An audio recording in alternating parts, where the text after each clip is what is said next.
Welcome to Infowars Nightly News. My name is David Ortiz. It's September the 11th of 2012, and here's what we have in store for you tonight.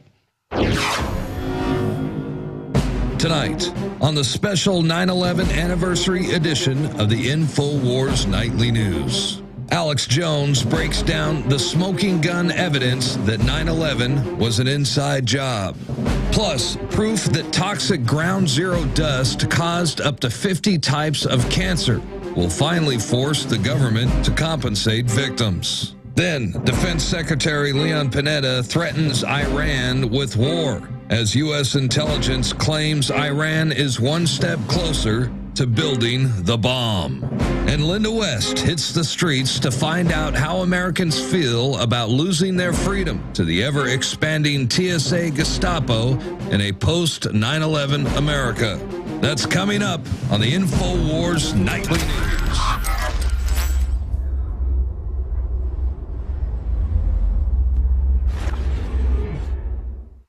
Good evening. Well, today is the 11th year anniversary of the tragic 9/11 attacks. President Obama honored the occasion by observing a moment of silence with his wife in Washington. Presidential contender Mitt Romney also observed the occasion by having a moment of silence in Chicago. Paul Craig Roberts today recently posted an article on Infowars.com that talked about his view on the tragedy. Now, for those who don't know, Paul Craig Roberts is a high-ranking official in the Reagan department. He was a high-ranking official in the Reagan department, and he feels that there are two tales to be told. One is what the government is telling you, and the other is what really happened. Here's what Mr. Roberts has to say as far as the government's take on it. According to the government, according to Mr. Roberts, a handful of Arabs, mainly Saudi Arabians, operating independently of any government and competent intelligence service, men without James Bond and V for Vendetta capabilities, outwitted not only the CIA, FBI, and National Security Agency, but all 16 U.S. intelligence agencies, along with all security agencies of America's NATO allies and Israel's Mossad. So that's one tale that the government is telling us. Obviously, it doesn't make much sense, but that's what they're force-feeding to the public. And according to Mr. Roberts, it obviously doesn't make much sense. But here's what he says, in his estimation, is really happening. The humiliating failure of U.S. national security did not result in immediate demands from the President of the United States, from Congress, from the Joint Chiefs of Staff, and from the media for an investigation of how such improbable total failure could have occurred. No one was held accountable for the greatest failure of national security in world history. Instead, the White House dragged its feet for a year, resisting any investigation until the persistent demands from 9/11 families for accountability forced President George W. Bush to appoint a political commission devoid of any experts to hold a pretend investigation. And obviously, the 9/11 Commission was created, but one member of the commission left, calling the whole spectacle a farce. And co-chairman Tom Kaine stated that he was quite dissatisfied with the relationship he had with the federal government during that time. According to Mr. Kaine, he was not being given as much information as he would have liked. Now, if you hold on tight, in a couple of minutes, we're going to have a news segment featuring Alex, where he's going to talk a little bit about his take on what really occurred on 9/11. Obviously, Alex feels 9/11 was an inside job, but he's going to talk about his latest feelings about the tragedy that occurred. So hold on tight for that. That's going to be power-packed. In other news, the 9/11 World Trade Center Health Program adds 50 types of cancer, according to the National Institute for Occupational Safety. They've added about 50 types of cancer to the list of September 11th World Trade Center-related illnesses that will be covered by a program to pay for health coverage. So obviously, the federal government is now admitting that maybe if you were a first responder and you went down there, if you were coughing up a lung, maybe it was in fact due to the toxins that were in the air. For a long time, they were denying that you can get sick if you were down at ground zero. Here's what former EPA Director Christy Todd Whitman had to say. You know asbestos was in there, is in those buildings, lead is in those buildings. There are the VOCs. However, the concentrations are such that they don't pose a health hazard. We're going to make sure everybody's safe. So there you go, Christy Todd Whitman saying everything is just dandy. Well, everything was not just dandy. Let me tell you what's actually in that smoke. According to reports, analysis showed that the substances in the dust from the collapse of the World Trade Center's Twin Towers included cement, gypsum, asbestos, glass fibers, calcium carbonate, lead and other metal particles, and toxins. But, you know, they said everything was just dandy. Now, the unfortunate situation here is the government has set aside $4 billion to help the victims of 9/11. However, even though more people can now apply, they're not going to raise the amount of money they're setting aside for the victims. So you're going to have more people applying for less funds. So the government creates a false flag attack. Then they tell the victims it's okay. If you're coughing up a lung, it's all in your imagination. And then they take away $4 billion+ from the private sector to help the victims. Now, obviously, we want the victims to be helped, but had the false flag not occurred in the first place, everything would have been better. And now to other news. Speaking of the police state, which 9/11 ushered in, a 16-year-old is questioned by FBI officials over a YouTube video that he uploaded.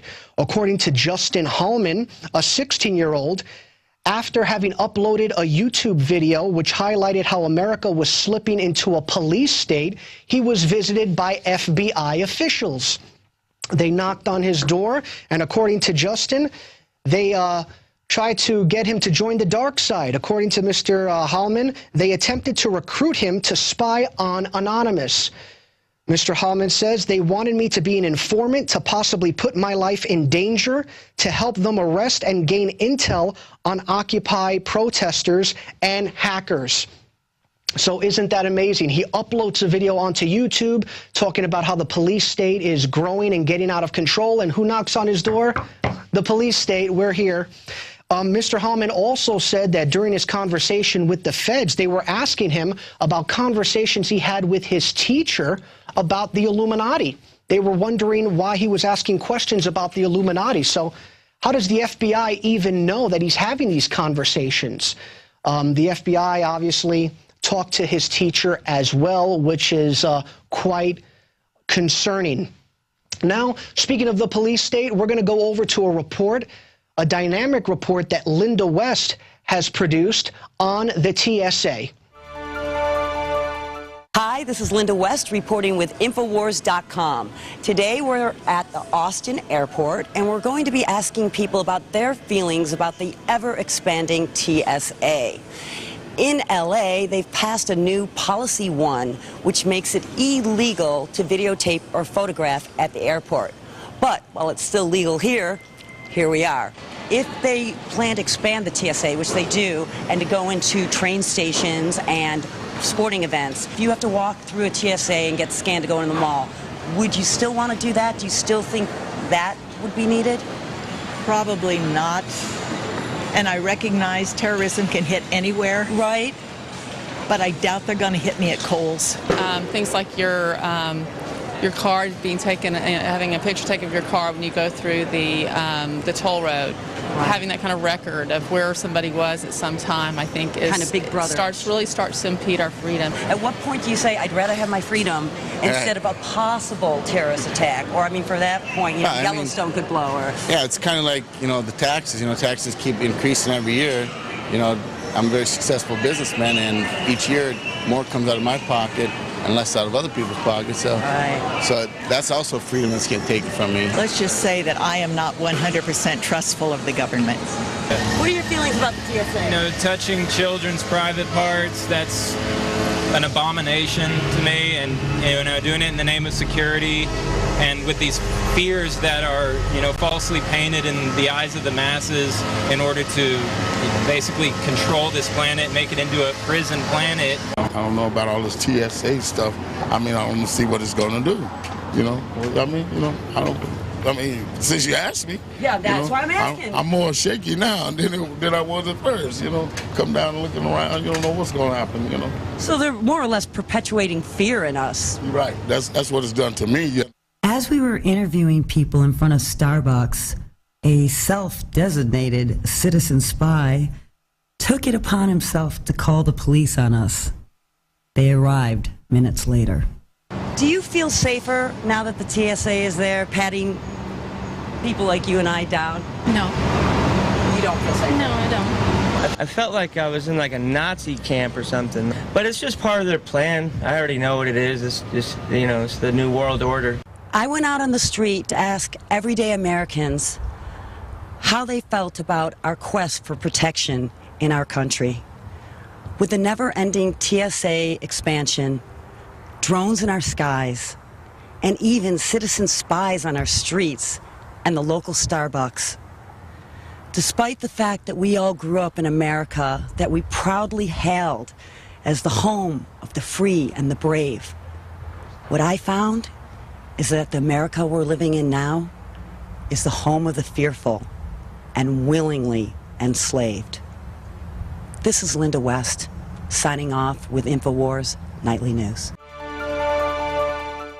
Great report, Linda, and it's amazing how arrogant the T.S.A. can be. They're actually quite offended when you videotape them. You're just supposed to let them grope you and not ask any questions.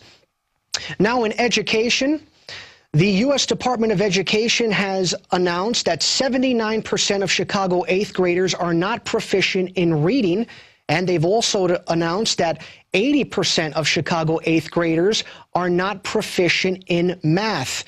This comes on the heels of teachers striking in Chicago, demanding more rights, better pay, more benefits. They currently receive about 3 months' worth of vacation, and their average salary is about $76,000. Yet despite these dismal numbers, they feel that they need more. This isn't only about the teachers in Chicago. This is about government-run schools and how ineffective they are. In my estimation, we should just privatize schools, just like people go shopping for groceries. They can go shopping for schools. It's well known that private schools outperform public schools significantly with less money. So despite the horrible track record that the teachers union has here, they want to raise. And again, it's not about bashing teachers. It's about accountability, the ability to fire people, the ability to keep them and pay them even more if they're worth it. So that's what that's about. And we actually have some books here that give you the lowdown on the state of our education system. The Deliberate Dumbing Down of America, written by Charlotte Thompson, I hope I pronounced this right, Iserby, gives you an honest look on the current state of our education system. And while we were back in the warehouse, we also found some other fun books for the kids. And I know some people watching this are going to blog and say, how can the Infowars team plug products? Well, look, we're capitalists here. That's what we are. We believe in the free market. I know that might scare some people, but that's what we're all about. Some of the books we have here are the U.S. Constitution books for kids. Talks about that sacred document called the Constitution that Republicrats urinate on. And we've got some other books here, Woodrow for President and Liberty Lee's Tale of Independence. You can get these on InfoWarsShop.com. In more education news, recently posted on Infowars.com, the student loan debt bubble is creating millions of modern-day serfs. Well, obviously, everyone knows that except the mainstream media that continues to push this agenda. According to the article, the average student loan debt at graduation is over $28,000.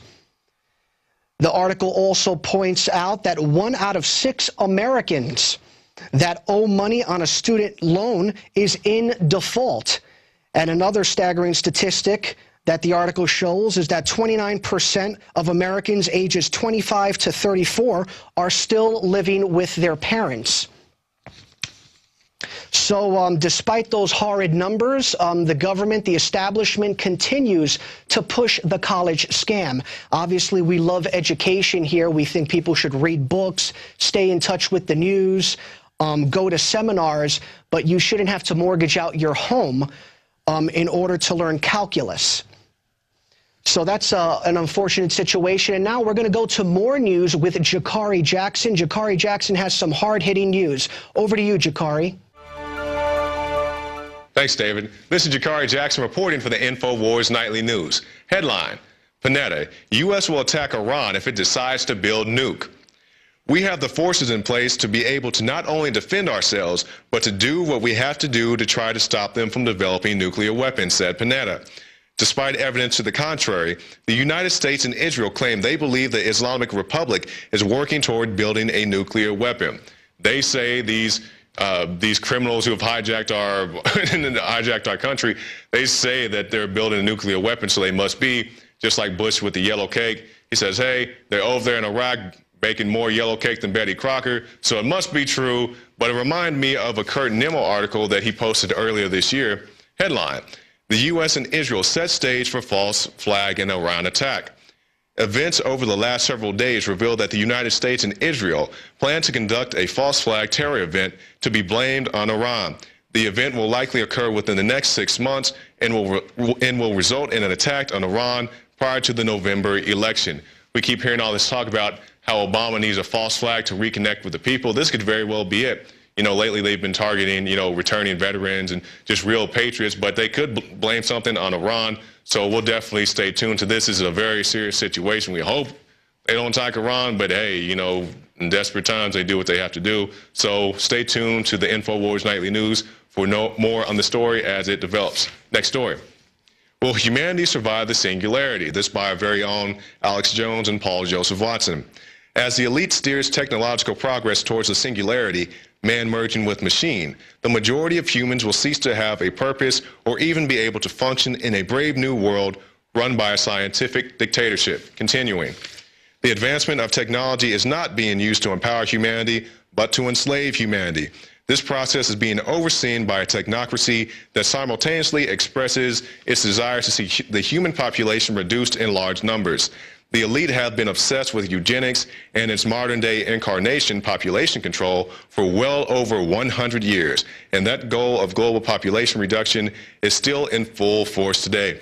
Now, one of the big questions we get here on the Infowars Nightly News is, who are they? Who are the elite? Who are these puppet masters who are manipulating the world? And the article actually goes on to tell you who they are. So here's the answer to your question. In the third world, Turner has contributed, that's Ted Turner that is, has contributed literally billions to population reduction, namely through the United Nations programs, leading the way for the likes of Bill and Melinda Gates and Warren Buffett. And as a fun fact, Gates' father was a leading board member of Planned Parenthood and a top eugenicist. So don't take our word for it. You say we just make stuff up. So take a look at this video of Bill Gates and Ted Turner expressing their love for population control and reduction. Here's the video. First, we've got population. The world today has 6.8 billion people. That's headed up to about 9 billion. Now, if we do a really great job on new vaccines, health care, reproductive health services, we could lower that by perhaps 10 or 15%. Mr. Turner, I was wondering if you think it's a good idea to reduce 90% of the population because we are being overpopulated by a lot of... 90%. 80? Prince Philip said 80, sir. I go with 85. I think 2 billion is about right. Right, me too. Thank you. So there you go, 2 criminals who want to kill you and your family, and don't kid yourself by thinking you're going to be one of the few people left in their new utopia. Our last story, this one from Al Jazeera. Sweden aims to be a cashless society. Only 3% of all financial transactions in the country are made using cash these days. Even public transport tickets can now be prepaid using mobile phone technology. And most people use similar services to pay for everything from groceries to major purchases. So there you go. I myself try to use my credit cards and debit cards the least I can because they track you. This is why you get all this stupid stuff in the mail, because they see where you shop, and then they send you all these ads. And as far as being cashless, I actually had experience not too long ago with a vending machine that only took credit cards. And I thought it was the stupidest thing in the world. I had plenty of change and small bills in my pocket to pay the vending machine, but it only took credit cards. So I didn't want to die of thirst, so I had to succumb to the beast got me that day. but I'm going to do my best to bite it back the best I can. And that brings us to our quote of the day. This one from Big George W. We must speak the truth about terror. Let us never tolerate outrageous conspiracy theories concerning the attacks of September the 11th. Malicious lies that attempt to shift the blame away from the terrorists themselves, away from the guilty, to inflame ethnic hatred is to advance the cause of terror. And that from the Big W himself. And Mr. Bush, let me assure you that we are not trying to create any conspiracy theory. We were just trying to point in the right direction of the people who ordered the stand down of NORAD and people who claim that buildings can fall straight down into their own footprint and all these other shenanigans that buildings, that planes can hit buildings and the wings disintegrate and there's no skid marks on the lawn. Those are the people we're trying to point out. So excuse us for our, quote, conspiracy theories. We think you have a much better conspiracy theory than we could ever come up with. And that brings us to our break. We'll be right back with Alex Jones as he goes more in depth on the 9/11 reports. So stay tuned for that. And also, if you're watching this on YouTube, check us out, prisonplanet.tv. Get yourself a subscription. It helps fund our operation, helps us get new reporters and equipment and all these other things. And also, check out the Infowars shop. We have a lot of great products on there. You can get yourself a 9/11 was an inside job shirt. Yeah, they'll really like that one. We got plenty around the office. Actually, it's kind of where your 9/11 was an inside job shirt day. I was about to being kind of lame and I forgot to wear it. But hey, you can get one. So check out the Infowars shop. A lot of great products there. And we'll be right back with Mr. Alex Jones.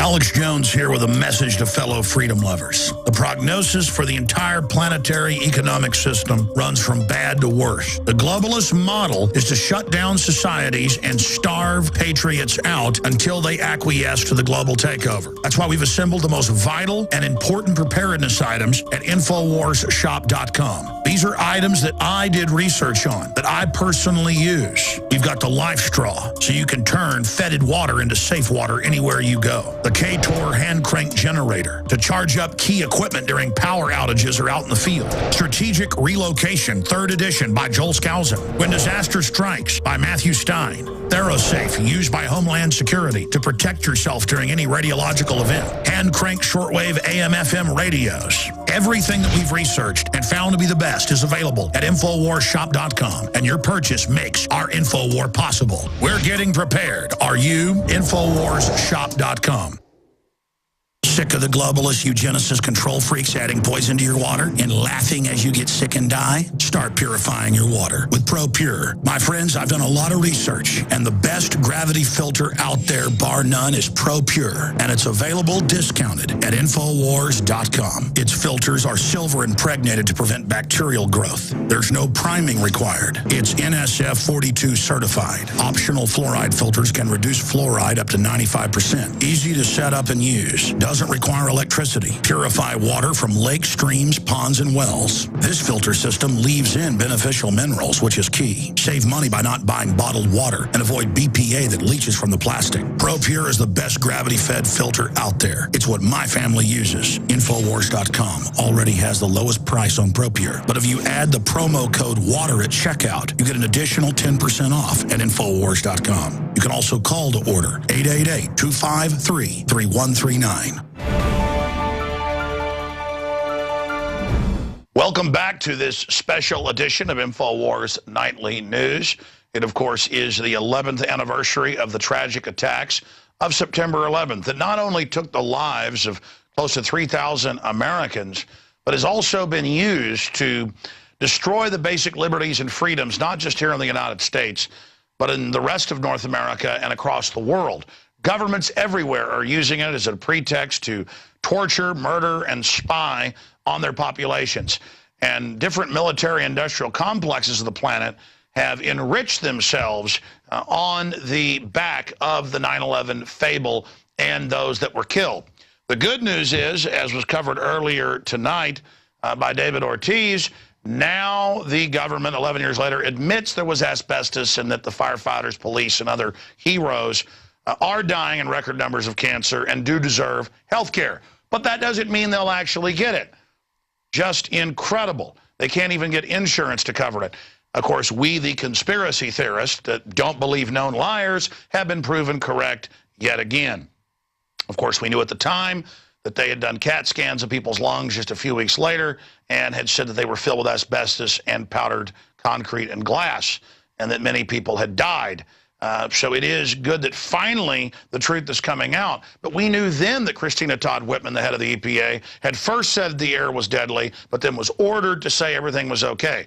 I just can't believe that the first responders believed them and didn't wait until they got masked to protect themselves. It's one thing to go in the first day with a handkerchief tied over your face, but they could have easily airlifted in the respirators and things they needed within just 12 hours if the government had been honest, and over the next few months they labored in that horrible environment. And it just shows the system does not care about you. You don't graduate into higher levels of the globalist system unless you're ruthless. Now, I want to go over 10 smoking guns. There's over 500. You can type in the smoking guns of 9/11. You'll see different compilations, some 500, some 300, some 100.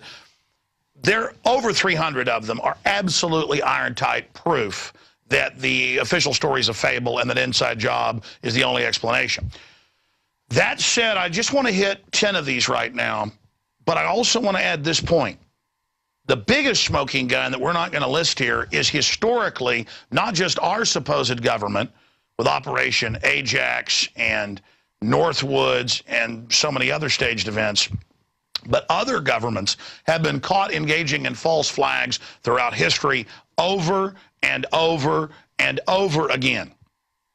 There are so many examples. One of the best examples that started World War II was Hitler, of course, who got more power as chancellor with the firebombing of their own capital in 1933, February 27th, of the Reichstag. But what's on record completely and came out in the Nuremberg trial was the fact that they attacked their own military base on the Polish border in Operation Gleiwitz, a subsection of Operation Himmler, a chain of false flag attacks that were blamed on enemies that they wanted to invade. Whether it was Danzig or the Sudetenland or Poland, they would run false flags, attacking their own bases, dressing up prisoners like Polish soldiers, and then shooting them, and then filming newsreels to show at the beginning of movies, and to also then put out propaganda over radio and in newspapers. So false flag, whether it was the Gulf of Tonkin, now declassified that it was staged to get us into Vietnam, or other events, these are one of the favorite things engaged in by authoritarian governments. It was recently declassified in 2012, you can just look this up for yourself, that Bobby Kennedy was convinced by the Joint Chiefs to attack the U.S. Embassy in Honduras as a pretext to invade. His brother said no, just like he said no to Operation Northwoods. So this stuff is widespread. It's even on Frontline on PBS and been declassified, that Nixon wanted to attack his own and the Democratic Party conventions as a pretext to clamp down on the public, but that was basically shut down by fears of the press would discover it. So when we question official stories where the system has the motive, the means, it basically stands to gain, that is a patriotic thing to do.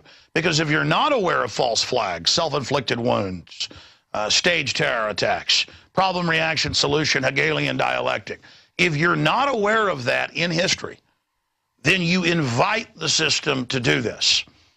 We've recently seen Obama's advisors and editorials in the Financial Times of London and other places saying, we need a new Oklahoma City or 9/11 to get Obama elected. We'll blame it on our enemies. They don't say they're going to stage it, but there's 1 degree of separation there. I mean, that's how dumb they think you are. Gary Hart a few years ago wrote a letter to Ahmadinejad, published it in the Huffington Post, saying, you can just look it up, Gary Hart CFR letter, Gary Hart's letter to Ahmadinejad. And he says, hey, the U.S. stages things like the USS Maine to get us into the Spanish-American War in 1898. You better watch it. We'll stage something to come into your country. back off. And then when we confronted him on it, it's in the film Truth Rising, he was like, oh, I didn't do that. When they showed him the letter, he said, oh, yeah, I did. Started sweating. You see, they operate at a level of statecraft where they pretty much admit all this stuff, but we're not supposed to know that. We're supposed to watch football all day. There it is right there. Good, we found the link. So Huffington Post, unsolicited advice to government of Iran. Go read it, okay? They operate out in the open like you were absolutely idiots who have an IQ of about 30 points. This stuff is so well known in government circles that they openly talk about it, okay? Now, that said, let's just get into 10 of the smoking guns. There are hundreds, but let's get into 10 of them. And the graphics and research put together so well by our research team. Why did NORAD, #1, stand down on 9/11? Well, Cheney, a month before, put an order in the only time in its history, since '57, saying you're not allowed to shoot down errant aircraft. Right after 9/11, he rescinded the order. So he took the power away from them so they couldn't do it. That is a huge issue and is admitted, but the power structure just hopes that you don't go look this up for yourself. Continuing, let's look at #2 here. What is the meaning behind the following quote attributed to Dick Cheney, which came to light during the 9/11 Commission hearings? And, of course, this deals with the Transportation Secretary, Norman Panetta, who since 5 separate times on tape to the news said, no, Cheney got there earlier than he said, and he did sit there while they were telling the plane was coming in, and 50 miles out, 30 miles out, and so forth, and basically told them to stand down when they had missiles on top of the Pentagon. Let's play a short clip of that. During the time that the airplane coming in to the Pentagon, there was a young man who would come in and say to the vice president, the plane is 50 miles out. The plane is 30 miles out. And when it got down to the plane is 10 miles out, the young man also said to the vice president, do the orders still stand? And the vice president turned and whipped his neck around and said, of course the orders still stand. Have you heard anything to the contrary? So there you go, and he's since elaborated. That's Norman Panetta, Transportation Secretary. And again, these are just a few of hundreds and hundreds and hundreds of points that are absolutely key that people be made aware of. Continuing now with #3, what was the cause of the collapse of WTC Building 7? The building wasn't hit by a plane, and yet it collapsed in the same manner as the Twin Towers. Why hasn't Larry Silverstein offered a public explanation as the meaning behind his comments of September 2002 PBS documentary America Rebuilds, where he admits the decision was made to pull the building? Pulling a building is the industrial term for controlled demolition. And they continue as well to try to spin this, but now it has come out, and we'll get to this later, that they did order the building demolished. And the news actually reported that, but then tried to change their story. In fact, we have a clip of Larry Silverstein talking about pulling it right here. That's such a terrible loss of life. Maybe the smartest thing to do is pull it. And they made that decision to pull, and then we watched the building collapse. Now, understand, these are just quick snapshots. We have footage of the police saying, get back, they're going to blow up 7. It was all over the news that day. I heard it on CBS radio.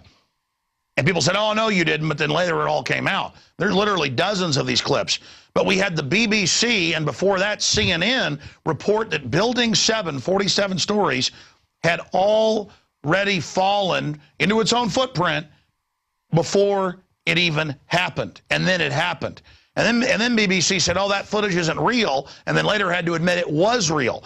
So here's a clip from my film Terror Storm, a history of government-sponsored terrorism, breaking that down.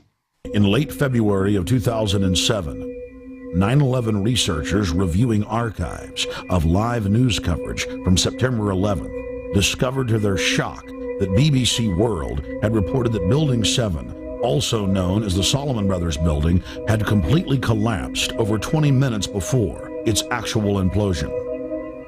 First anchors at the London news desk reported it. Now, more on the latest building collapse in New York. You might have heard a few moments ago I was talking about the Salomon Brothers building collapsing. And indeed it has. Apparently that's only a few hundred yards away from... Jane, what more can you tell us about the Salomon Brothers building and its collapse? Well, only really what you already know. Details are very, very sketchy. There's almost a sense downtown in New York behind me, down by the World Trade Centers, of just an area completely closed off as the rescue workers try to do their job. But this isn't the first building that has suffered as a result. We know that part of the Marriott Hotel next to the World Trade Center also collapsed as a result of this huge amount of falling debris from 110 floors of the two twin towers of the World Trade Center. As you can see behind me, the Trade Center appears to be still burning. We see these huge clouds of smoke and ash, and we know that behind that there's an empty piece of what was a very familiar New York skyline. Next off, Rudolph Giuliani, the mayor, testified. Well, let me just read the quotes here. How did Rudolph Giuliani know that the South Tower was going to collapse? Giuliani told ABC's Peter Jennings, we have a link to it here in our article, we were operating out of there when we were told the World Trade Center was going to collapse. The World Trade Center was the first steel building to collapse from fire damage in history. Who told Giuliani the building was going to collapse, and how did they know it? Again, that's on Peter Jennings' own show, and of course, before Congress. He also said they were out of the building early, in a later contradiction, because of a drill they were running, Tripod 2, of the buildings being attacked by terrorists. Just like every other big event, they have a drill. Continuing, in the days following September 11th, the FBI released a list of the 19 hijackers. At least 4 of these hijackers were still alive, it came out. Saudi Arabian pilot Waleed al-Shahari was one of the 5 men the FBI said had deliberately crashed American Airlines Flight 11 into the World Trade Center on September 11th. They also came out and said the magic passports survived the fire, and they magically found them that day as well. I mean, both is magic. Magic to make it out of the fireball, and then magic to be found, not 1 but 2. They also found, again, Keebler elves, Easter bunnies, and Martians, and the gnomes were running around, the unicorns. And Al Gore invented the internet, too. He was there, and that happened. And the carbon dioxide's bad for plants. Continuing here. With that point, it ties into the magic passports. Number 6, who told a number of public officials not to fly into New York on the morning of 9/11? And why didn't the people on the targeted planes get the same warnings? The mayor of San Francisco, Willie Brown, was set to fly to New York on the morning of September 11th. However, he got a call from the former head of the symphony, we'll later learn, Condoleezza Rice from San Francisco. He got a call for what was described as an airport security late September 10th, advising against flying due to security threat. That's the San Francisco Chronicle on that. Newsweek twice reported that top Pentagon brass canceled on September 10th flights to New York on September 11th. But all of us are just supposed to ignore this and go back to sleep. Continuing here, from July 4th to July 14, 2001, Osama bin Laden was being treated for kidney infection. This is BBC. And Marfan's disease at the American hospital in Dubai, United Arab Emirates. There on multiple occasions he met with CIA station chief Larry Mitchell. Bin Laden gave Mitchell precise information regarding an imminent attack on the U.S. Bin Laden also met numerous members of his family who left the U.S. by chartered flights after September 11th, when all other flights were grounded with blessings from the U.S. government. Go look all this up in Paul Watson's article, the 9/11 10 Smoking Guns. It's all bibliography, and it all has links to it right there for everyone. Continuing, a record number of put options, speculation that the stock of a company will fall, were placed on American and United Airlines in the days preceding September 11th, but only on those airlines. This despite a September 10th Reuters report stating airline stock set to fly. And expanding on that, it ended up leading back to executive director of the CIA, Buzzy Krongard, and his company making those puts. That was only reported, though, in the German papers.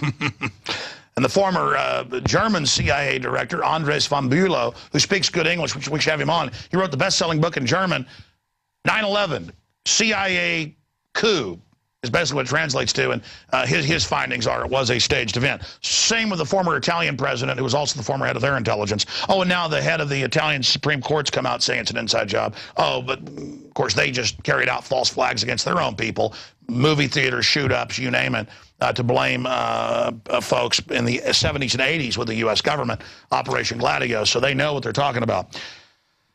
Continuing here, between September 6th and 7th, the Chicago Board of Options Exchange saw purchases, again, of also record put options.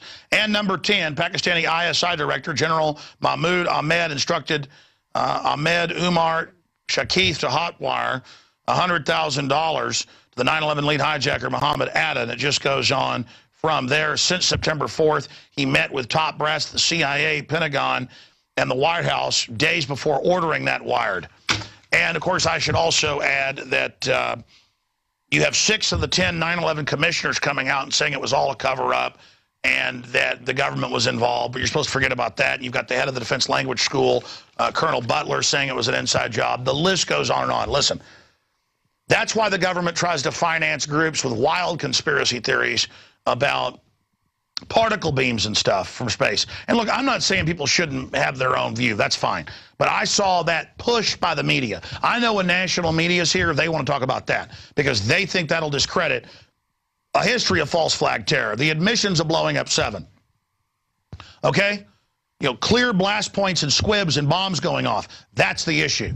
All right, that isn't it for Infowars Nightly News Marathon Edition. There's still more with my Ask Alex 45-minute marathon with Christy Hightower that we shot last Friday, but we've been so busy, we're going to air it today. These are the best questions ever we got from the Ask Alex group at planetinfowars.com.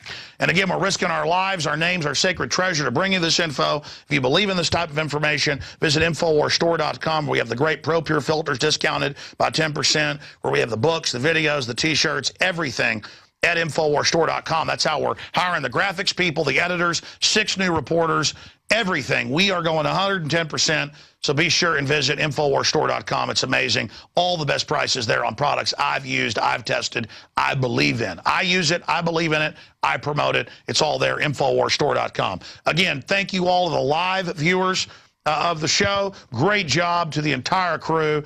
The folks that have now been here about 13 months, Marcos Morales, folks like John Bound, people like Darren McBreen, Rob Dew's now been here, what, 4 or 5 years, Rob?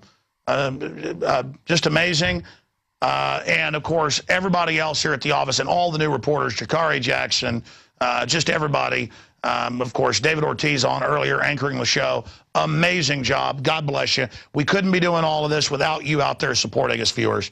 We are supported by viewers like you, not like MSNBC that gets stimulus money and banker bailout money to preach anti-family, pro-vaccine, anti-gun, anti-sovereignty crap. We are actually supported by you. So spread the word. When these videos later get paid forward, posted to YouTube and other places, spread them to everybody you know. All right, we'll be back after this quick break with the conclusion of the September 11th, 2012, 11 years later. Stay with us.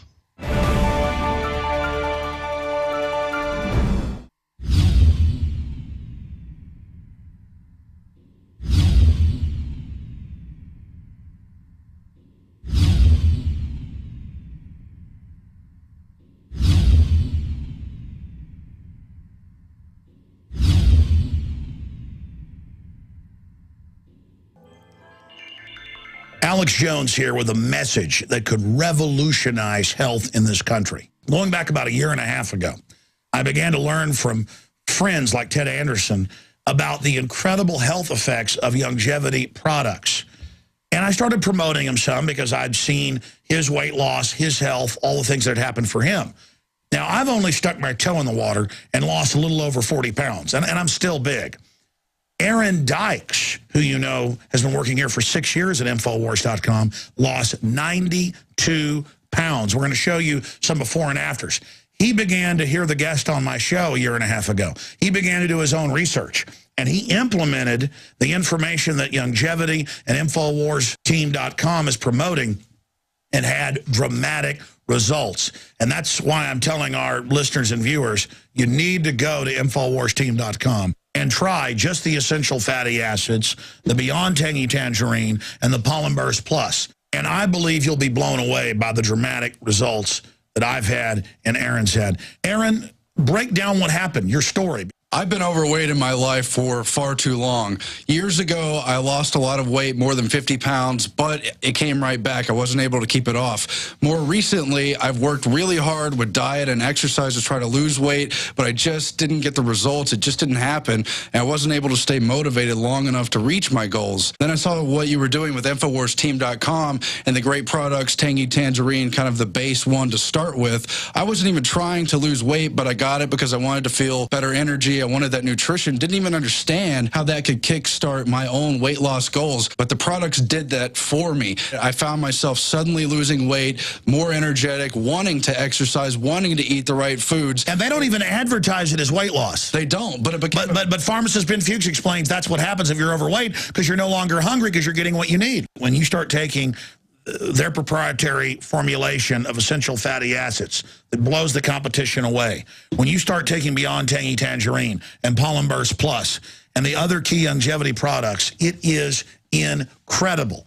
It was so easy to lose weight and regain health for myself, barely without trying, just from taking the products. I want to challenge our radio listeners to go to InfoWarsTeam.com.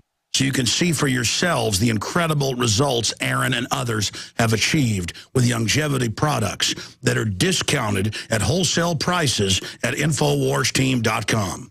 Sign up as a distributor and get wholesale pricing discounts at InfoWarsTeam.com. The revolution against tyranny starts individually with our bodies. There is a global awakening happening. The sleeping giant that is humanity is awakening, and a big part of that fight starts at InfoWarsTeam.com.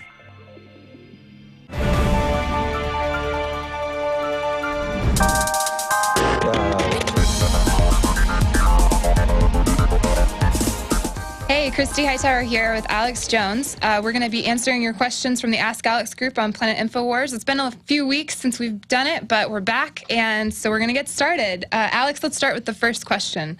It comes to you from Liz in the UK. She says, I have a question regarding martial law, which I think is really a great question for this time period.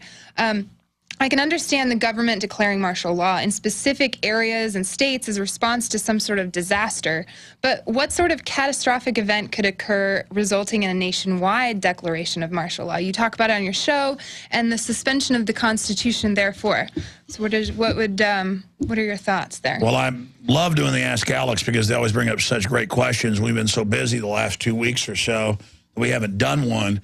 People have been clamoring for it, but... We've had a magazine launch and all exactly. That. Send your questions to the Ask Alex group at planetinfowars.com, the social network, which has really taken off, and just love seeing all the interaction and activism and awakening and organizing that's happening, and all the stuff I've been seeing where people are meeting and dating. And, that's awesome. And really having a good time, because that's what it's all about, is people that love liberty getting together. So planetinfowars.com.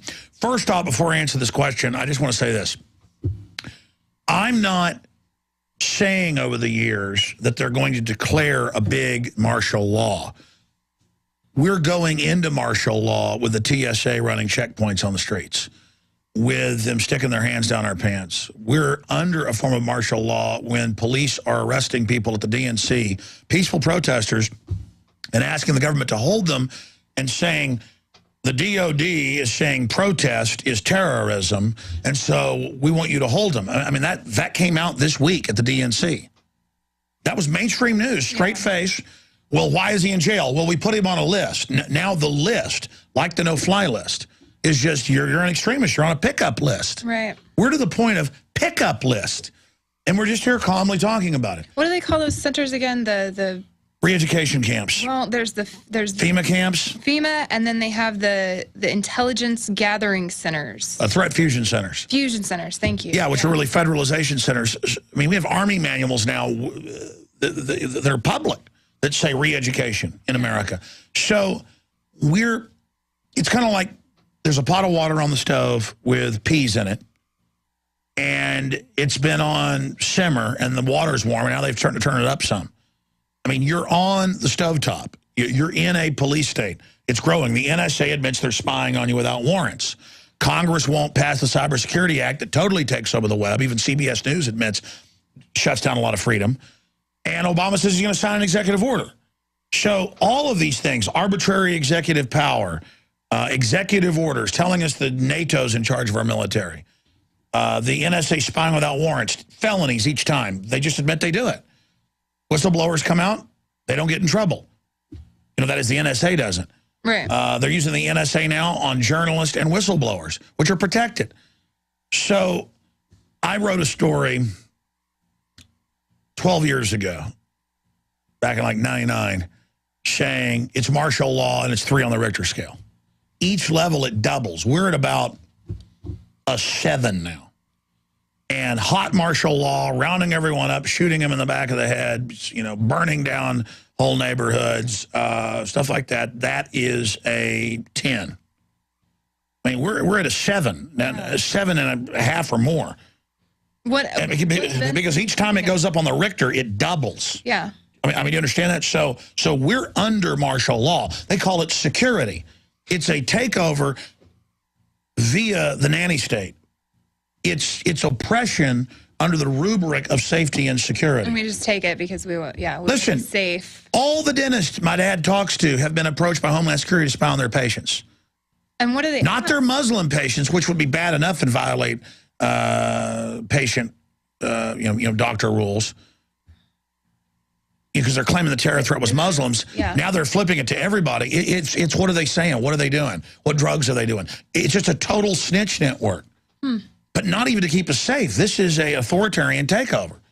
Because, they've implemented... They get around the patient-doctor confidentiality? Like how does the T.S.A. stick their hands down somebody's pants? You're right. And then the state legislature of Texas says this is already illegal. We're passing a law to enforce it. And they say we'll have an air blockade with F-16s. I mean, that was in the news. We'll have F-16s blow your airlines out of the air with Sidewinder missiles, AIM-9s. I mean, think about that. And then I'm just sitting here watching Red Dawn in slow motion. Is there any way we could protest the TSA? I mean, like imagine no one flies. And I don't... Well, we did that a couple years ago on Thanksgiving, and next week I'm going to announce that we're doing it again. Yeah. And that also... Those are public commons paid for by taxpayer money. I'm sick of them trying to say it's against the law to film us and then threatening. There is no law. We looked it up. Right. It's just pure. It's like cops arresting people saying you can't film me in public. It's wiretapping. It's the same way they film us. There's no perception of privacy in public. That's why they have cameras in squad cars. Right. But they prey on the abject ignorance. Here's an example. I was talking to one of the crew whose wife works here. She's already had a miscarriage before. They're so excited they've got another baby coming. Yeah, congratulations to them. Well, yeah, I'm not going to say any names, but they go in. You're not supposed to have ultrasounds till 4 months. I mean, I've had 3 children, researched it. 2 months, they're doing ultrasounds. They're saying, hey, we need to do this amniotic fluid thing, which they don't tell you causes miscarriages a lot. Oh, you need to all have your wife take flu shots and like 5 other things, which until 3 years ago said on the inserts, don't take it when you're pregnant. It's been known forever it causes a miscarriage. It's now just this flagrant evil where everybody just does what they're told. Miscarriages are off the charts. All this is happening. And I became physically ill hearing how they're pushing this on them. Because I care about these people. I mean, that's what I'm saying. It's all just lawless crap. Now, we've only gone through one question. We got to... No, yeah. But, I mean, there's your answer. What would precipitate an open announcement of martial law? Never. They'll call it civil emergency. Yeah. A giant meteor hits the earth. Because instead of governments fighting with each other all day and suppressing the people, there should be a defense system in space that is managed through treaties with countries, not through a UN, that is publicly controlled with missile systems in deep orbit of the planet. Very inexpensive. They haven't done it. Okay, because there's this total obsession with oppressing the people. So meteorites are a big threat. Nukes going off. The globalists could do that to engineer a total societal takeover. Financial collapse. Well, that's impending. Just all of that. So there's a lot of different things. They're trying to start war with Iran. Even the chairman of the Joint Chiefs said he's not part of this. It's going to be a disaster. Right. I mean, the Joint Chiefs are coming out. I mean, we're in trouble here, and the government's busy with any type of executive, psychiatrists, psychologists, dentists, doctors, the plant managers, under Infowars saying, we want to pay you to spy on everybody. Right. I mean, the mischief of this. Well, we need to talk about the government and the foreign banks that have hijacked it. I mean, what an incredibly important question. Yeah. We're under martial law. A rose is still a rose by any other name. You know, they call this security. Eisenhower said security is a prison. Of course, the founding fathers all said that in different ways. Benjamin Franklin said those that give up, liberty for so-called security deserve and will get neither. You don't. Government's the big danger. Look up democide. Next question. All right. Well, this one comes to you from Matt, and he says, a friend of mine who recently got out of the Marine Corps told me that it was common knowledge that everyone who states that they have bad dreams, bad experiences, flashbacks, etc., will be designated as having PTSD. And they'll receive, $2,000 or so per month, depending on their rank for life. So what are your thoughts on this? Is this, they go into a database, they can never own a gun. This is amazing. Like a felon. What's your thought on that? Well, this is an incredibly good question. Who asked that? His name is Matt. Well, he's absolutely right. Again, more of these questions at the Ask Alex at PlanetInfowars.com. They're stepping it up. that we've got right here on screen below us.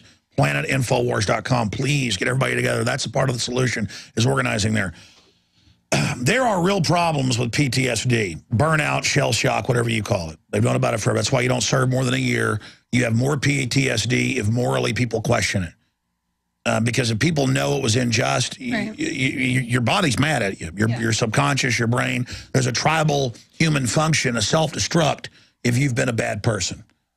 If you're purely evil and go do evil things, you don't care. But if you were a good person who got tricked into evil and you find out you did it, then you got a big problem. Just forgive yourselves. As long as you know it was wrong what you did and spread the word to others and admit you were lied to when you were young, you can get rid of a lot of that. What they call PTSD, a lot of it is you're really mad at yourself. Okay? I mean, because you've got a genetic coding, a brain layout to be good and to build up humanity. Now, that said, this is what they do. They're culling back through the files of even Vietnam veterans. I mean, I know a famous football player I was having dinner with a few years ago. He went to buy his grandson, no criminal record, businessman here in town, very well known. He went to buy his grandson a .22 rifle, and they said, you can't buy one. He challenged and found out, well, when you were in Vietnam, you collapsed from heat exhaustion, and that's in your file. That's now being called PTSD. Well, I mean, my God, you might have gotten really stressed out, over there or something happened. It doesn't mean you've got problems for life. People can go crazy when their mom or dad dies or they have a car wreck or whatever. Point is, it's extrajudicial, and veterans, compared to a lot of other groups, are not any more prone to violence.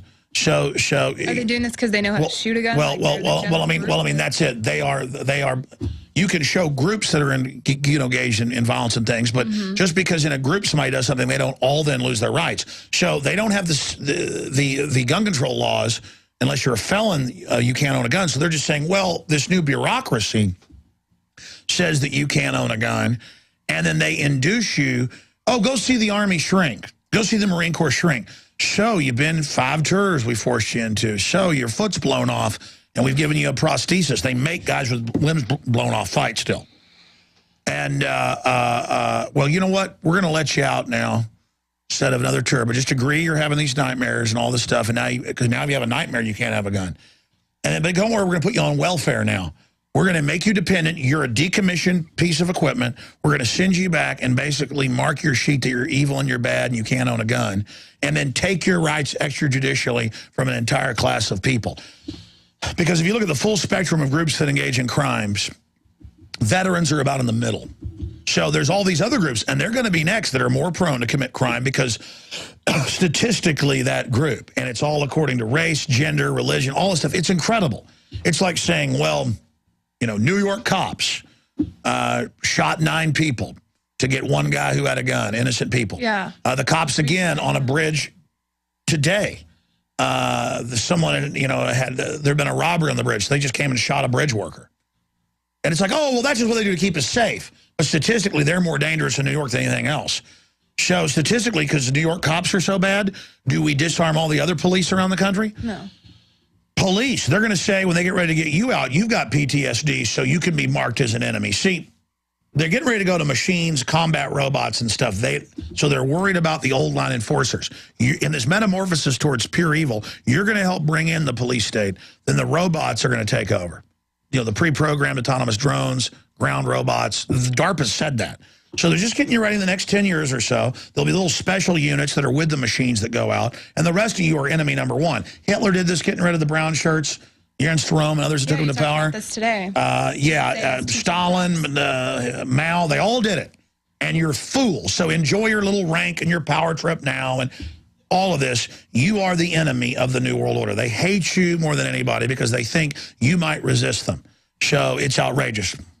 Well, thanks, Matt. That was a great question. And it's all illegal. It's all extrajudicial. They just do it. It's like T.S.A. says, I have administrative right to grab your genitals. There's no law. It's illegal. They just do it. And they're teaching cops to do it now? And yes, the T.S.A. is now going out and saying, we wave a magic wand, and now you can just randomly do this. And the T.S.A. documents got released in FOIA today that they are going to put body scanners at malls, everywhere.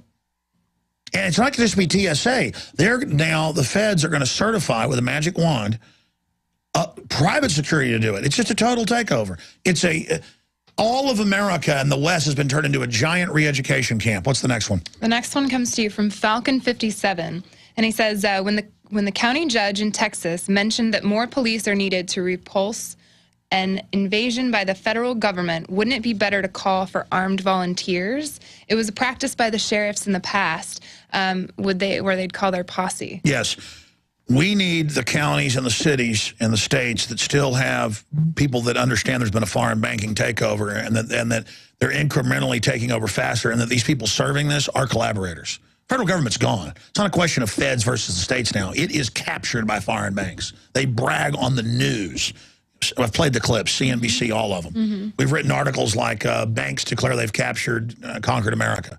And it's just got dozens of links to them saying it. You know, far ahead of the EU bragging. I mean, it's that big. They know the public's in a trance. It's that big of a joke. Yeah. And what was the question? Calling in the posse, the volunteers. Yes, you have that judge out there that's like the mayor of the county in Lubbock, and he's saying all this. I mean, I think that's, just politically a way to get some more police.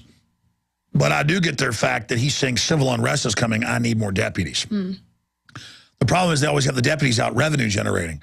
At least they're being honest about an upfront tax increase to pay for that. So I think the guy's good overall. He was really demonized because that's what they're afraid of. The entire takeover plan is designed to not really repulse individuals with guns and stuff.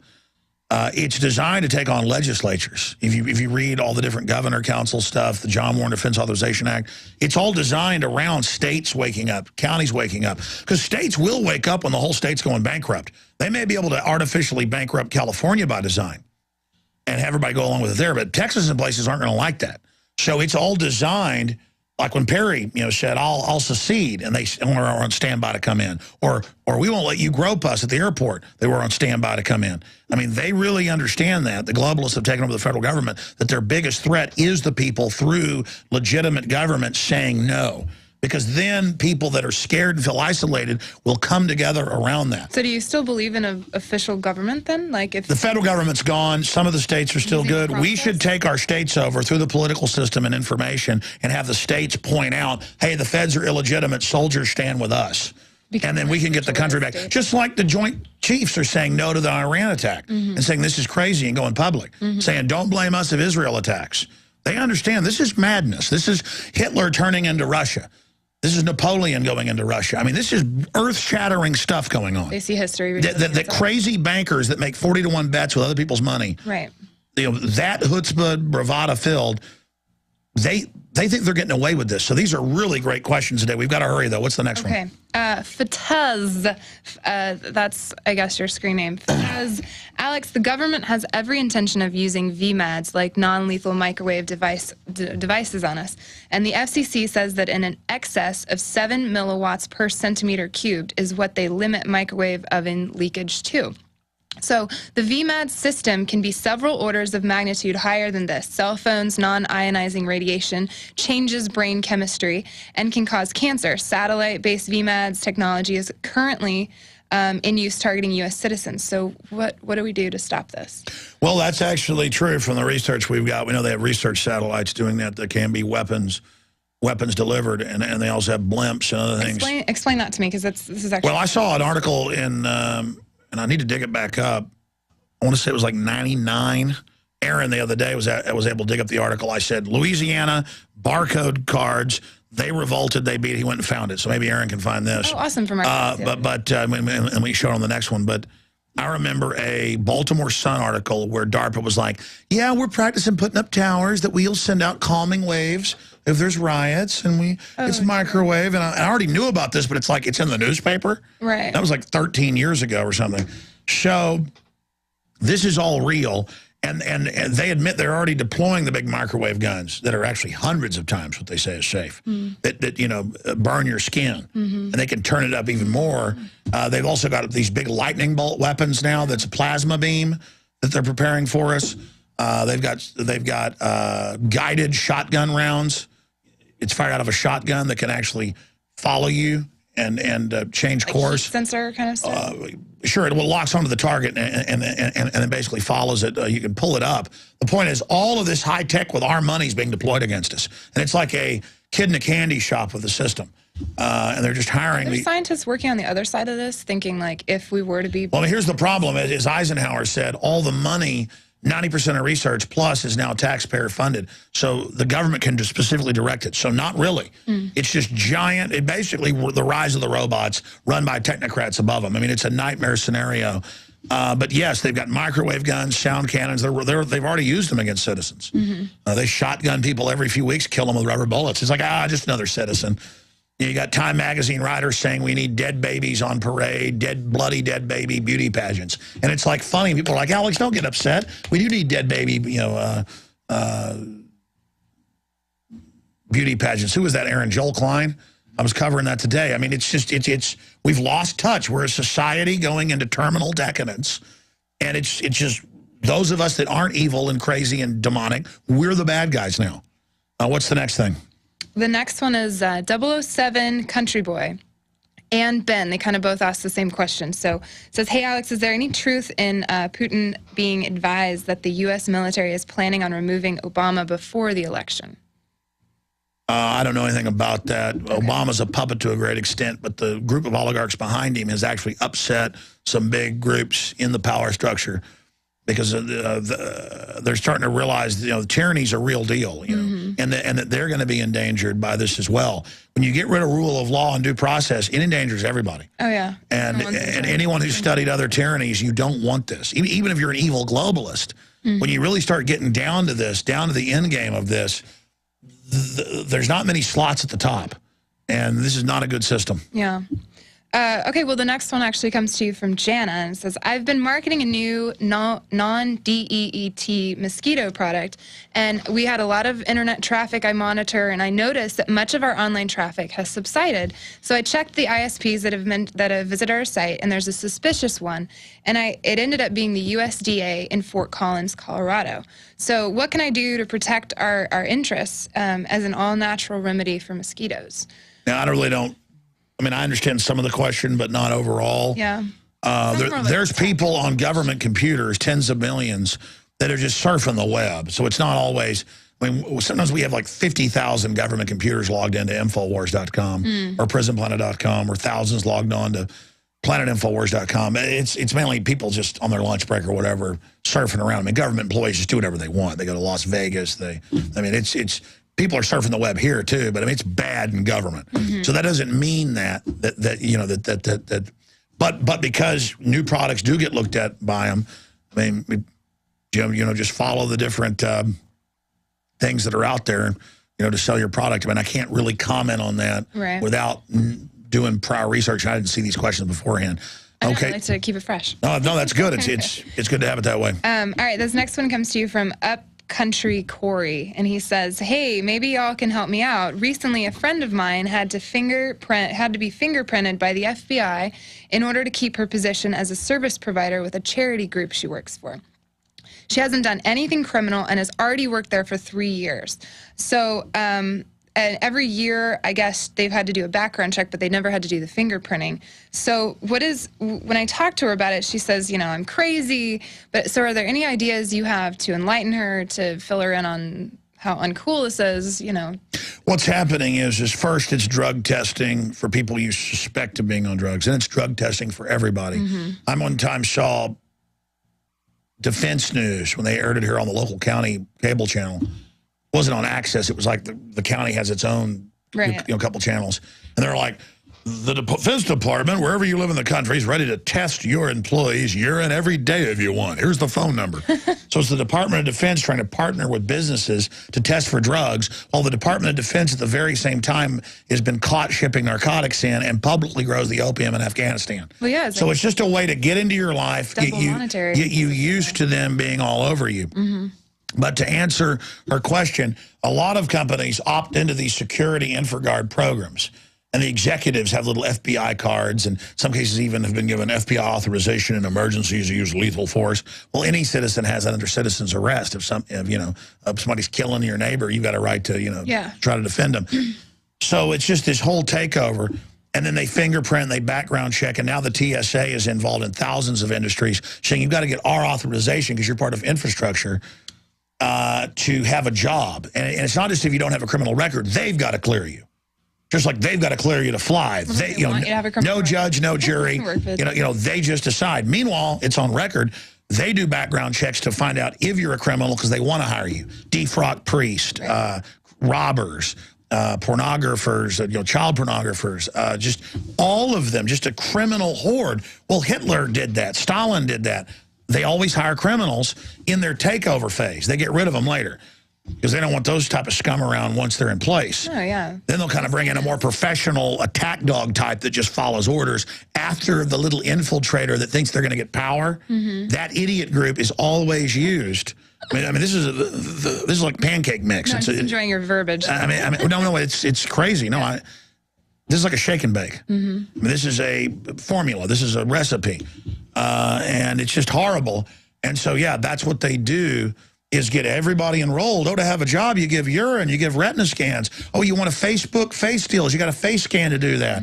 Oh, you want to come to the tanning salon, or you want to go to the workout gym, or you want to go to the library, scan your finger. Oh, you want to buy that book at Barnes & Noble? Come on, we'll give you a discount. Just do a customer loyalty card. It's just get in the database so they can then control you and then charge you to even be able to buy and sell, like Bank of America tried to do with the $5 fee to get money out of your own account. Right. Next issue. Drives me crazy. Cashless society is a nightmare. That's why there's a crackdown on there's nothing but control on the backyard gardens, on the Amish, on the lemonade, on the people selling peaches. They don't want that. Prisoners aren't allowed to do that. Yeah. They're also not allowed to have guns. So Eric actually asked you, we're moving right along. We're on question 8. So good job, Alex. Eric asked you, Alex, why haven't you endorsed Gary Johnson?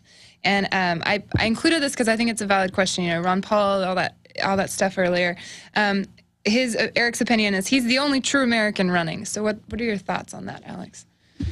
Gary Johnson, the former governor of New Mexico, has been on my show, I think, 3 or 4 times this year. And I've said I think people should support him.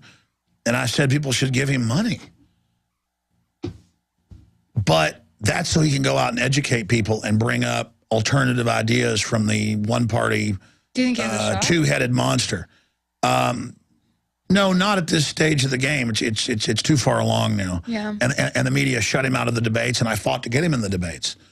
But I see kind of questions like that all the time that I can't even really address because they want to believe what they want to believe. So, okay, I never had Gary Johnson on, and I never said people should give him money, and I never tried to get him in the debates.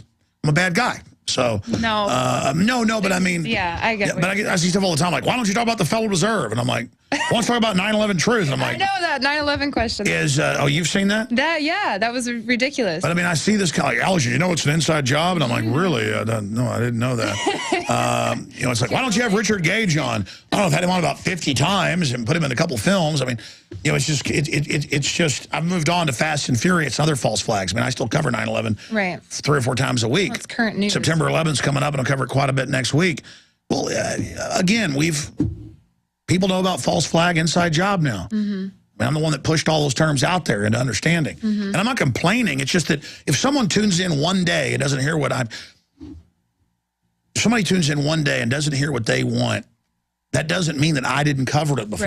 Right. I mean, I see this stuff all the time, on just so many issues about why aren't you covering this? And a lot of times it's something that broke a day before. And I either forgot to cover or I didn't know. And I'm like, well, thank you. I didn't know that. It's not like I'm God and I know everything. I don't know a lot of what's going on around this office. I mean, God almighty. I'm on air so much. What the hell am I supposed to do here? I know this. I got a few magazines I want to show people. Oh, all right. Look at this. Mitt Romney, The Mind of Mitt. And it goes on to say, what is he really thinking? That's the article in here. Is what is he really thinking? Well, I'll tell you, he's thinking whatever the special interest that put him in power told him to say. It's like Obama really did a good job in his speech. It's written by top speechwriters. Yeah. I mean, it'd be one thing if sometimes I have them write articles for the newspaper or magazine. I'll sit there and record something on their iPhone, one of the writers, and it's like 95% what I said. They change a few things to make it sound better. They add links. I mean, we have articles all the time that don't even have my name on it, you know, that I pretty much wrote. Alex is very hands-on. But I mean, but the issue is, you know, I don't use a teleprompter. I mean, I'm here really talking. But it'd be different if they just kind of recorded their thoughts and then somebody kind of put it together. You could say, well, that's Obama or Bill Clinton or Mitt Romney's thoughts. Top speechwriters, they'll have 5 or 6 speechwriters for something like a speech at the convention, write it, and then they'll have focus experts and Not only in the recent years, though. I mean, like JFK had like, what, one writer and like prepped one day before? Was that? Yeah, and he actually wrote a lot of his own stuff. But Reagan was an actor. By the time of Reagan, it's you know, Clinton is evil, but he actually did write some of his own just because, you know, he was hands-on with the stuff he's doing. But it just, you know, here it is, The Mind of Mitt. What's he thinking? Whatever the hell he's told to think. You know, I mean, it's just an absolute joke. Before we ask the last question, there's one more, right? There's 2 questions. We got to hurry then. Again, it's not a soundbite world, folks. We want to really know what's going on. Let me do a little infomercial here quickly. This is awesome, this DVD. Because it's so important to get this out, not just about vaccines, you name it. It's available out of the gates, discounted at InfoWarsStore.com or InfoWarsShop.com. Genetic Roulette, the gamble of our lives with Jeffrey M. Smith. I challenged him a few years ago. I know others did, to make a film. With some really good filmmakers. It's very professional, and it is several DVDs, and it is just so powerful, ladies and gentlemen. So it's available at InfoWarsShop.com. You want to know with the proof what GMO's doing to you? Watch this. You're like, we know, Alex. We've seen the documents. We've read the articles. Do your neighbors know? When you see your neighbors coming out with their little kids, don't you want to go warn them about vaccines? Don't you want to go warn them about GMO? Cross-species stuff, get it, support the InfoWars, support the great work of the filmmakers and Mr. Smith, all at InfoWarsStore.com. You get a free Citizen Rule book. We're funded by you supporting us and word of mouth. Let's hit those last 2 in 2 minutes. I'm going to give 1-minute answers. Boom. All right. So this is coming to you from Chuck. It says, it really bothers me that I'm constantly seeing praises for Allen West. I tell those Facebook posters that he voted for the NDAA, CISPA, and the Patriot Act, but they don't seem to care. It does not matter if someone is black, white, or purple. If they go against the Constitution and our freedoms, they are against the people and should be shunned and pointed out. What are your thoughts on that declaration? Well, I mean, Allen West is a handsome guy. He's a veteran, and he's an absolute neocon, and he's extremely, extremely charismatic. I've watched him, and I want to like this guy. But I know he may be so charismatic because he believes it, but he's absolutely following a script. By a script, it's just a fake, you know, he's all, the Muslims are going to kill us, give your rights up. But the government he's serving and NATO and all this openly runs Al-Qaeda. That's not debated now. And so it's a clash of civilizations. They're funding the radical Muslims and funding our system so they can destroy both. Yeah, manipulate. The globalists play people off against each other. So Allen West is a star in the Republican Party. Gotcha. I mean, he's more charismatic than Obama, more believable, and more Americana. You know, I mean, he comes across as, you know, a tough guy. Why didn't they put him instead of Mitt then as their lead guy? Because Mitt's got all the big money behind him, and Mitt's a little slicker. And the power structure is almost scared of really charismatic people. But who knows? I mean, I would look for him, you know, down the road, governor, you know, senator, vice president. I mean, Allen West is very talented guy, and just absolutely feeds the neocon people what they want. They want to feel good. Yeah. And so, hey, you didn't want freedom. You wanted to feel good, just like Obama supporters. You want to feel like, You know, you're a great guy. And there's also that effect of, well, most conservatives I know are not racist. Most white people I know are not racist. In fact, there's a political correctness from groups, you know, that aren't, quote, white, or, you know, a European, that it's okay to think whites are all bad. So there's kind of a racism on that side, just from my own life experience and really studying it. So conservatives also want to vote for a black guy. They want to support him. They want to believe in him because they want to say, hey, no, you know. And I'm the same way just across the board. I don't care if you're a woman, a man, what color you are. I mean, I'm into individuals and ideas, but there's also that going for Alan West. And the last question, Alex, comes to you from Tony. Who would you like to interview that you have not interviewed already? I think this is a great one to leave on. Well, I mean, it depends if it was just like a fun guest. Okay. Do one of each, like a fun and then a very serious political one. There's...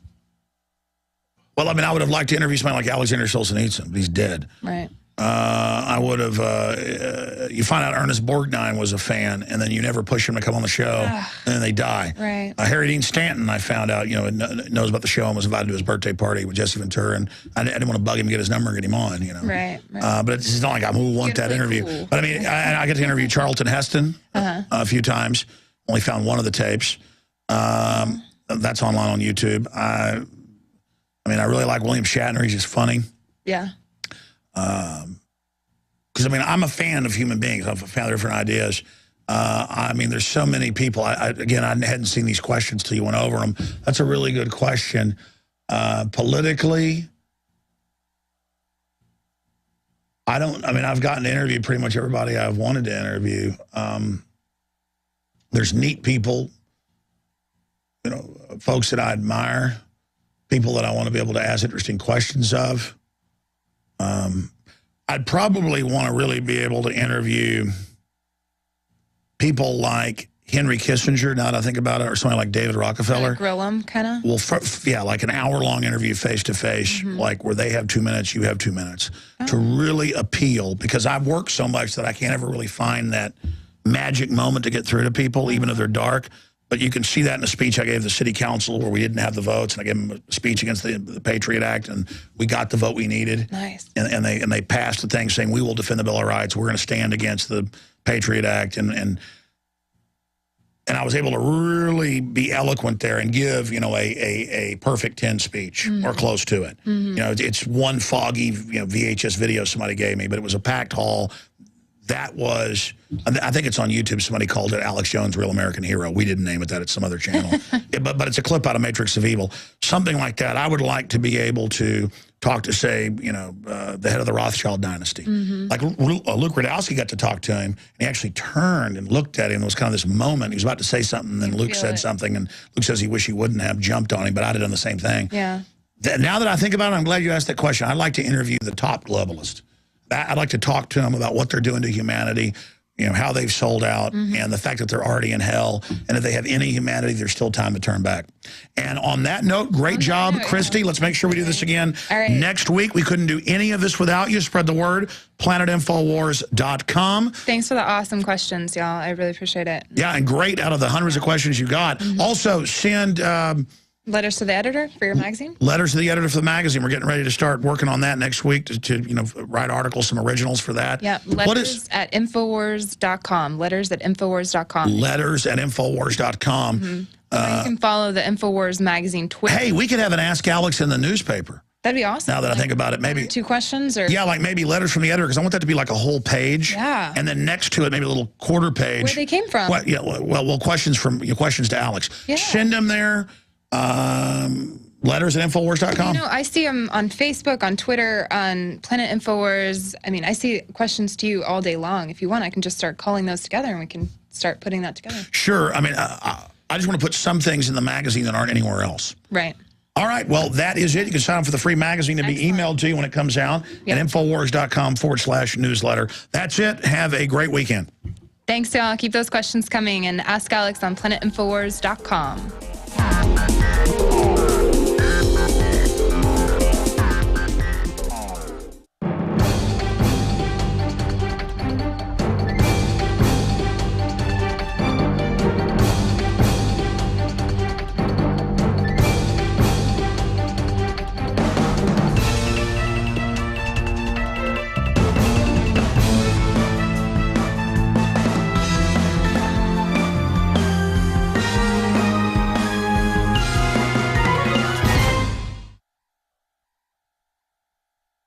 his estimation, is really happening. The humiliating failure of U.S. national security did not result in immediate demands from the President of the United States, from Congress, from the Joint Chiefs of Staff, and from the media for an investigation of how such improbable total failure could have occurred. No one was held accountable for the greatest failure of national security in world history. Instead, the White House dragged its feet for a year, resisting any investigation until the persistent demands from 9/11 families for accountability forced President George W. Bush to appoint a political commission devoid of any experts to hold a pretend investigation. And obviously, the 9/11 Commission was created, but one member of the commission left, calling the whole spectacle a farce. And co-chairman Tom Kean stated that he was quite dissatisfied with the relationship he had with the federal government during that time. According to Mr. Kean, he was not being given as much information as he would have liked. Now, if you hold on tight, in a couple of minutes, we're going to have a news segment featuring Alex, where he's going to talk a little bit about his take on what really occurred on 9/11. Obviously, Alex feels 9/11 was an inside job, but he's going to talk about his latest feelings about the tragedy that occurred. So hold on tight for that. That's going to be power-packed. In other news, the 9/11 World Trade Center Health Program adds 50 types of cancer, according to the National Institute for Occupational Safety. They've added about 50 types of cancer to the list of September 11th World Trade Center-related illnesses that will be covered by a program to pay for health coverage. So obviously, the federal government is now admitting that maybe if you were a first responder and you went down there, if you were coughing up a lung, maybe it was in fact due to the toxins that were in the air.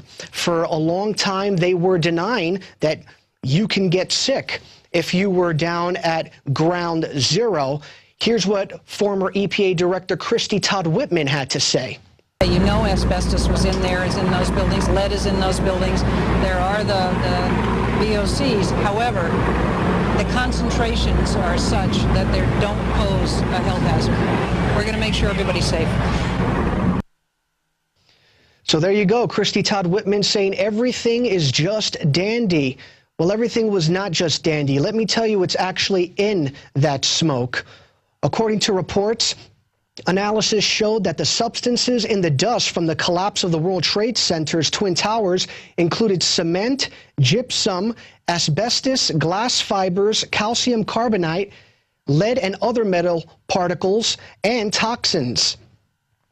But, you know, they said everything was just dandy. Now, the unfortunate situation here is the government has set aside $4 billion to help the victims of 9/11. However, even though more people can now apply, they're not going to raise the amount of money they're setting aside for the victims. So you're going to have more people applying for less funds. So the government creates a false flag attack. Then they tell the victims it's okay if you're coughing up a lung, it's all in your imagination. And then they take away $4 billion+ from the private sector to help the victims. Now, obviously, we want the victims to be helped, but had the false flag not occurred in the first place, everything would have been better. And now to other news. Speaking of the police state, which 9/11 ushered in, a 16-year-old is questioned by FBI officials over a YouTube video that he uploaded.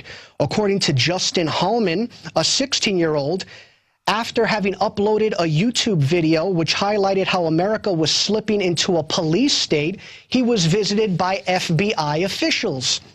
They knocked on his door, and according to Justin, they tried to get him to join the dark side. According to Mr. Hallman, they attempted to recruit him to spy on Anonymous.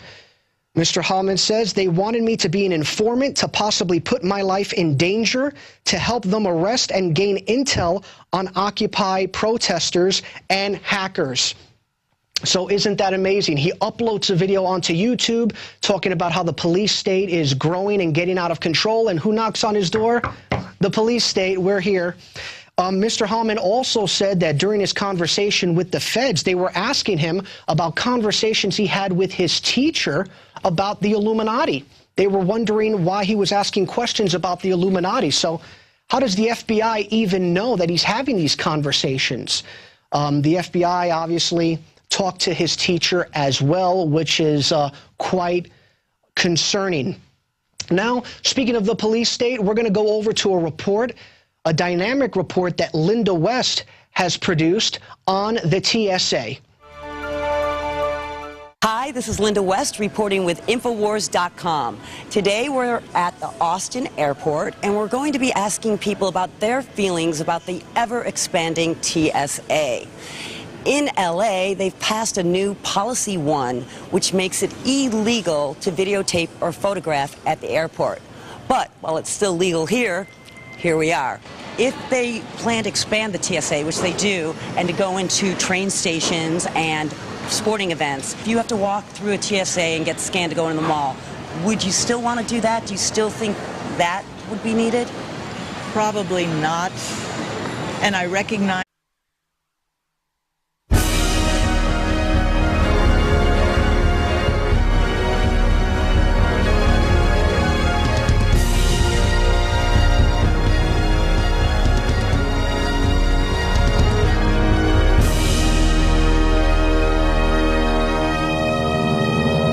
Welcome to Infowars Nightly News. My name is David Ortiz. It's September the 11th of 2012, and here's what we have in store for you tonight.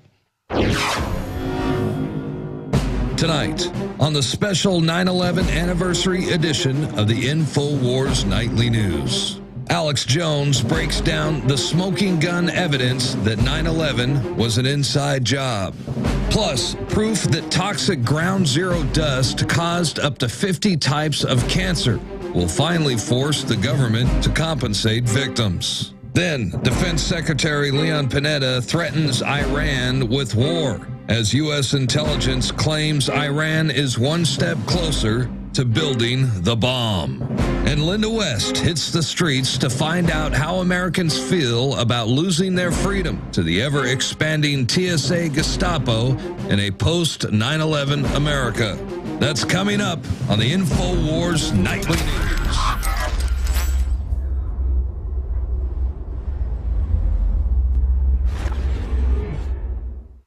Good evening. Well, today is the 11th year anniversary of the tragic 9/11 attacks. President Obama honored the occasion by observing a moment of silence with his wife in Washington. Presidential contender Mitt Romney also observed the occasion by having a moment of silence in Chicago. Paul Craig Roberts today recently posted an article on Infowars.com that talked about his view on the tragedy. Now, for those who don't know, Paul Craig Roberts is a high-ranking official in the Reagan department. He was a high-ranking official in the Reagan department, and he feels that there are two tales to be told. One is what the government is telling you, and the other is what really happened. Here's what Mr. Roberts has to say as far as the government's take on it. According to the government, according to Mr. Roberts, a handful of Arabs, mainly Saudi Arabians, operating independently of any government and competent intelligence service, men without James Bond and V for Vendetta capabilities, outwitted not only the CIA, FBI, and National Security Agency, but all 16 U.S. intelligence agencies, along with all security agencies of America's NATO allies and Israel's Mossad.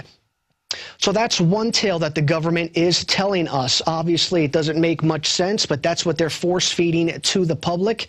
And according to Mr. Roberts, it obviously doesn't make much sense. But here's what he says. Terrorism can hit anywhere. Right. But I doubt they're going to hit me at Kohl's. Things like your car being taken, having a picture taken of your car when you go through the toll road. Right. Having that kind of record of where somebody was at some time, I think, is kind of big brother. Really starts to impede our freedom. At what point do you say, I'd rather have my freedom instead of a possible terrorist attack? Or, I mean, for that point, Yellowstone could blow. Or yeah, it's kind of like, the taxes. Taxes keep increasing every year. I'm a very successful businessman, and each year more comes out of my pocket, and less out of other people's pockets. So, so that's also freedom that's getting taken from me. Let's just say that I am not 100% trustful of the government. What are your feelings about the T.S.A.? You know, touching children's private parts, that's an abomination to me, and you know, doing it in the name of security and with these fears that are, you know, falsely painted in the eyes of the masses in order to basically control this planet, make it into a prison planet. I don't know about all this T.S.A. stuff. I mean, I want to see what it's going to do. You know, I mean, you know, I mean, since you asked me. Yeah, that's why I'm asking. I'm more shaky now than I was at first, you know. Come down and looking around, you don't know what's going to happen, you know. So they're more or less perpetuating fear in us. Right. That's what it's done to me. Yeah. As we were interviewing people in front of Starbucks, a self-designated citizen spy took it upon himself to call the police on us. They arrived minutes later. Do you feel safer now that the T.S.A. is there patting people like you and I down? No. You don't feel safer? No, I don't. I felt like I was in like a Nazi camp or something. But it's just part of their plan. I already know what it is. It's just, you know, it's the New World Order. I went out on the street to ask everyday Americans how they felt about our quest for protection in our country. With the never-ending T.S.A. expansion, drones in our skies, and even citizen spies on our streets and the local Starbucks. Despite the fact that we all grew up in America that we proudly hailed as the home of the free and the brave, what I found is that the America we're living in now is the home of the fearful and willingly enslaved. This is Linda West, signing off with Infowars Nightly News. Great report, Linda, and it's amazing how arrogant the T.S.A. can be. They're actually quite offended when you videotape them. You're just supposed to let them grope you and not ask any questions. Now in education, the U.S. Department of Education has announced that 79% of Chicago 8th graders are not proficient in reading, and they've also announced that 80% of Chicago 8th graders are not proficient in math. This comes on the heels of teachers striking in Chicago, demanding more rights, better pay, more benefits. They currently receive about 3 months' worth of vacation, and their average salary is about $76,000. Yet despite these dismal numbers, they feel that they need more. This isn't only about the teachers in Chicago. This is about government-run schools and how ineffective they are. In my estimation, we should just privatize schools, just like people go shopping for groceries, they can go shopping for schools. It's well known that private schools outperform public schools significantly with less money. So despite the horrible track record that the teachers union has here, they want to raise. And again, it's not about bashing teachers, it's about accountability, the ability to fire people, the ability to keep them and pay them even more if they're worth it. So that's what that's about. And we actually have some books here that give you the lowdown on the state of our education system. The Deliberate Dumbing Down of America, written by Charlotte Thompson, I hope I pronounced this right, Iserby, gives you an honest look on the current state of our education system. And while we were back in the warehouse, we also found some other fun books for the kids. And I know some people watching this are going to blog and say, how can the Infowars team plug products? Well, look, we're capitalists here. That's what we are. We believe in the free market. I know that might scare some people, but that's what we're all about. Some of the books we have here are the U.S. Constitution books for kids. Talks about that sacred document called the Constitution that Republicrats urinate on. And we've got some other books here, Woodrow for President and Liberty Lee's Tale of Independence. You can get these on InfoWarsShop.com. In more education news, recently posted on Infowars.com, the student loan debt bubble is creating millions of modern-day serfs. Well, obviously, everyone knows that except the mainstream media that continues to push this agenda. According to the article, the average student loan debt at graduation is over $28,000. The article also points out that 1 out of 6 Americans that owe money on a student loan is in default.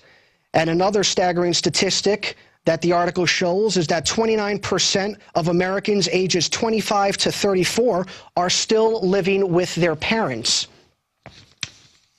So despite those horrid numbers, the government, the establishment continues to push the college scam. Obviously, we love education here. We think people should read books, stay in touch with the news.